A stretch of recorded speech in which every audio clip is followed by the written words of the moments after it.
Hi all, good afternoon. It's Debbie with the Uptown Bug. I have an elephant in my eBay room, and many of you may have as well. I've got about 200 articles of clothing to list, and it's on a 5-foot double bar clothing rack that wheels around, but I am sick of wheeling it around every time I have to come in my eBay room. And I find listing clothing is a jumbo pain in the ass.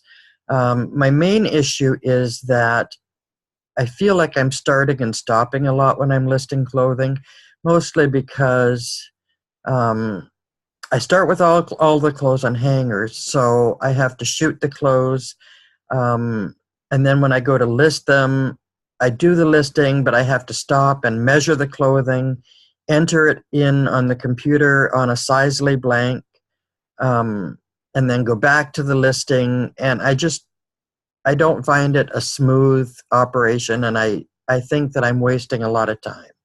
So I've come up with something that I really hope is going to help me, and I hope it helps you as well. You will have to have some kind of photo editing program. I use Photoshop just because I'm already very familiar with it, and I'm pretty damn good at it, so I just go ahead and use that. I'm sorry I'm not familiar with other types of photo editing programs, but hopefully you can extrapolate this information to whatever program you're using. Okay, so let's go to share screen. Okay, here's the Sizely site, and Sizely has actually added dozens and dozens of new types of template forms to their website. It's absolutely fantastic. Just to make it easy today, we'll work on a t-shirt because it's got minimal measuring. Okay, you don't need to worry about the settings at the top. I do say hide logo because if I don't, then I have to go in and erase it. So here you have kind of a generic t-shirt blank. When you're listing, you would take the measurements, edit the numbers in there, generate image, and then it's going to show you an image with your measurements included. If you want to generate, what I'm trying to do is make a copy of this with the blue arrows in it, and I want to be able to write in my measurements by hand. So if I want these blue arrows to show up in my final image, I've got to put a number. Okay, so I want these arrows. So everywhere where I want the arrows, I'm going to just add a number. I tried just adding period, but it wouldn't do it. I don't find the waist particularly helpful in a t-shirt, so I don't care about that line, but I'd like to keep all the others. So now I'm going to generate my image, and you'll look and see. So that one that I didn't enter, that waist, has disappeared. All the rest of these all look good. Those are the arrows that I want. So I'm going to save that image. Mine defaults to saving it on Photoshop. So here it is.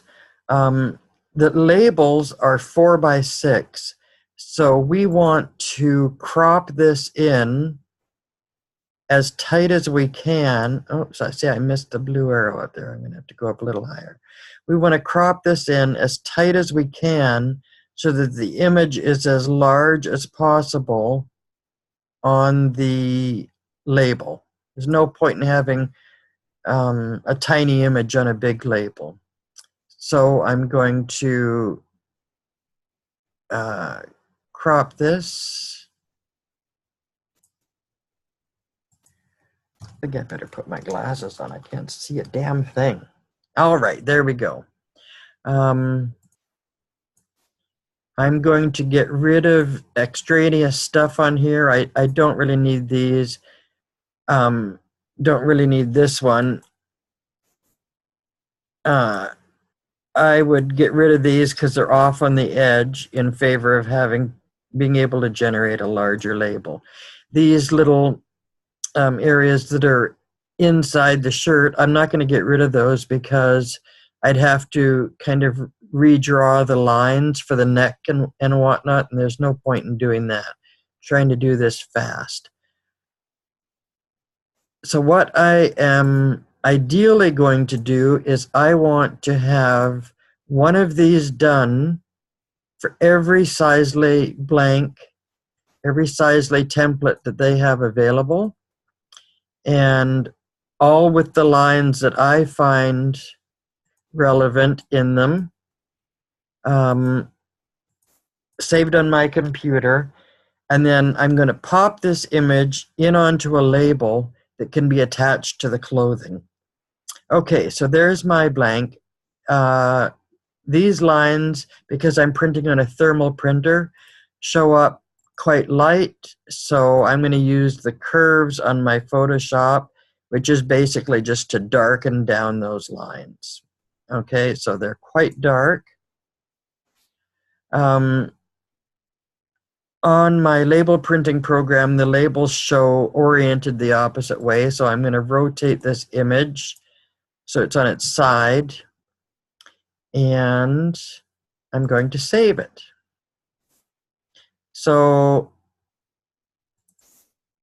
hang on a second here. Okay, so I'm saving it as a JPEG maximum quality. Oh, poop. There's one thing I forgot to do. Image size. For some reason, these Sizely blanks, when you save them, this one comes up right now, it's at 17 by almost 14. It was originally like 22 by 22, and the resolution is low. Default for the web resolution is 72, so I make this 300, which will make it bigger, but I'm also going to make the image size. My labels are 4 by 6, so I'll make it a little bit less than that.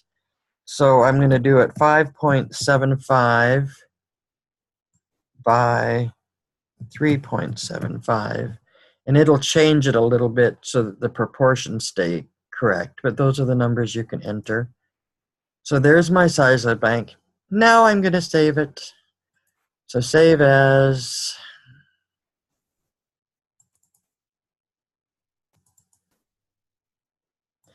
Sizely blanks, t-shirt, replace the one that's there, okay, save at maximum.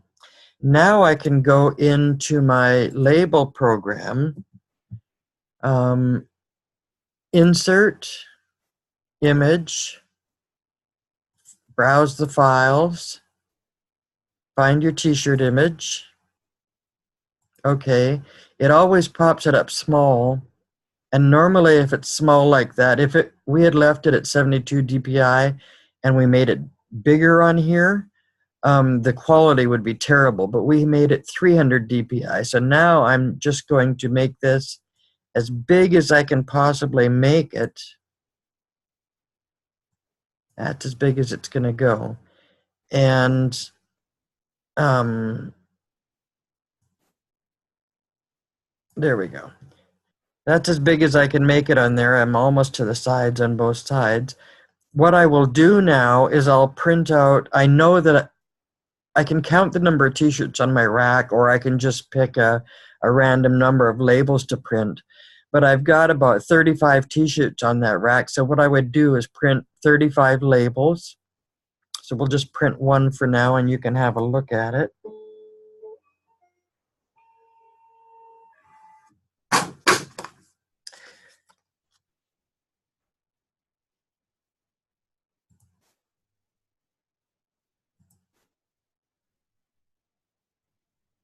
Sorry, I have to figure out how to go back to not sharing. Okay, there I am. Okay, so now I've got this t-shirt label. It's printed out. What I'm going to do is I can, sit on a bar stool in front of my clothing rack. I can measure all of my t-shirts all at one sitting. It will only take me about an hour. I can write them in with a Sharpie, so I'll put random numbers in here just so you can see how I do it.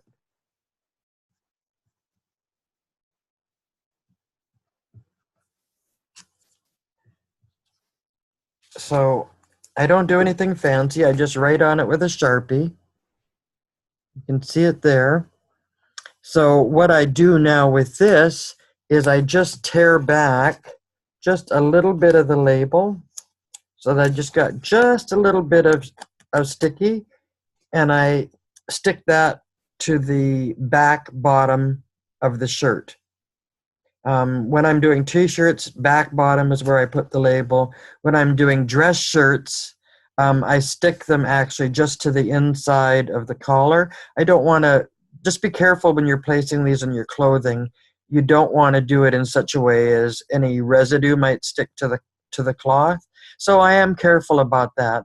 But now what I end up with is a whole rack filled with clothing that all the measurements have been taken. I've got 35 t-shirts, so I've printed 35 t-shirt labels. I've got 40 pairs of pants, or jeans rather, so I've printed 40 labels with jeans.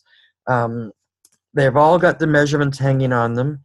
Then when I go to take the pictures, I take a picture of that. I shoot with my iPad when I'm listing.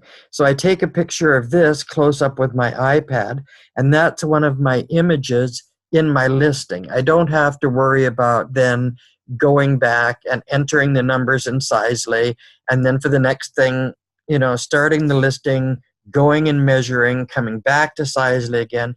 That just seems too convoluted to me. I would much rather have things streamlined. So it took me a little bit of time to get these labels all set up to do them the way I want them. But when I go to do measurements, it goes really fast. It goes really fast. And the faster it goes and the more streamlined the process and the more logical it seems to me, the faster I go and the more likely I am to just suck it up and get it listed. So that's one easy fix. Hopefully you can extrapolate this to whatever computer picture editing program you're using, and happy listing. If you're in Canada, this is a long weekend. Enjoy your long weekend. Bye.